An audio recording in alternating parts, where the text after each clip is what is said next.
Hi, sixth graders. This is part 2 of your science lesson. This is for Wednesday, May 20th. We're in this book. This is on Monday. We did the first half of weather. We talked about clouds. We talked about weather forecast. We talked about fog and all that fun stuff. So, today we're going to finish the section.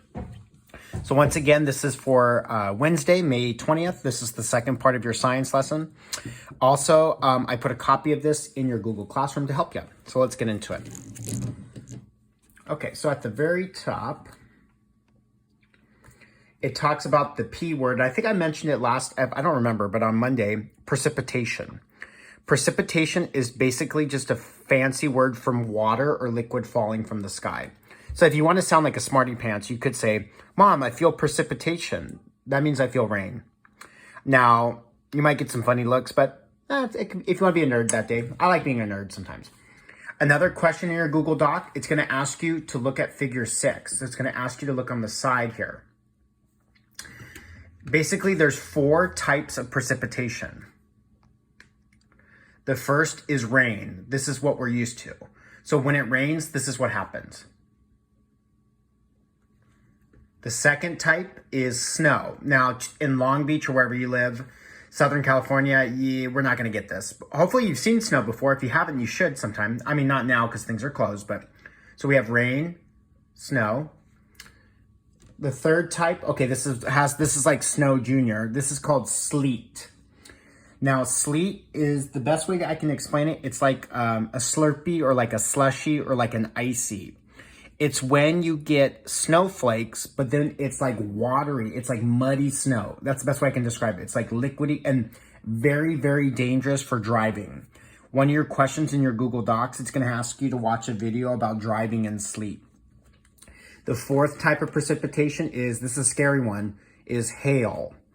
Hail is basically frozen water that comes in like a frozen snowball. And it's basically raining ice cubes from the sky. And that one is dangerous because it can damage animals, it can damage plants, it can damage cars, it can hit little babies in the head. When you have hail, you probably should stay inside. That's a scary one. The next part of our section is about the water cycle. Basically, how does it rain? How does it snow? Where does all the water, like when it rains, where does that water come from? Hopefully you got a good elementary school teacher. And I think the water cycle is definitely something that is taught in elementary school. So this is a little, I know it's a little bright, sorry about that, but I'll explain it for you. So basically, the first thing you need to know about water is we only have a limited amount of water and it gets reused. So the rain that's falling from the sky used to be on Earth somewhere, whether in a river, whether in a pond, a lake, an ocean, whatever. So basically, when it rains, I'm reading right here, it might be hard for you to see. Maybe that helps. Okay, I think let's start here. So I'm going to go in a circle like this. I'm going to follow the arrows. So let me start up here. Droplets inside clouds join to form bigger drops. When the droplets become heavy enough, they fall as rain, snow, or some other form of precipitation. So basically, when the water gets too heavy for the clouds, the water leaks out and falls to the ground. Okay, cool. Let's see what happens when the water now is on the ground. Now, when the rain runs off on land into streams and rivers, water flows into lakes and oceans. Some water is taken up by the plants. So when it rains, the water forms on the ground. That's what plants eat. That's their food, essentially, photosynthesis. They eat it. But the extra water goes to your gutter. The gutter then goes to the sewer. Then the sewer usually takes it to the ocean. So we have water falling from the sky. Water now going into bigger water. Okay, let's see what happens once it's in the ocean or a lake or something big. The water evaporates from oceans, lakes, and rivers, and plants release water vapor through transpiration. Okay, this is sort of a hard concept to understand, but I think you can get it. The sun essentially is a vacuum for water. And what it does is that it sucks the water, and we don't see this happening. And last time on Monday, we talked about the dew point in humidity.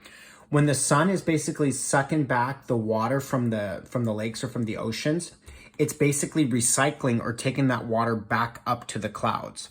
And as it rises into the air, water vapor cools and condenses into water again, and millions of tiny droplets form a cloud. So basically, and the cycle continues forever. Water gets too heavy, it falls.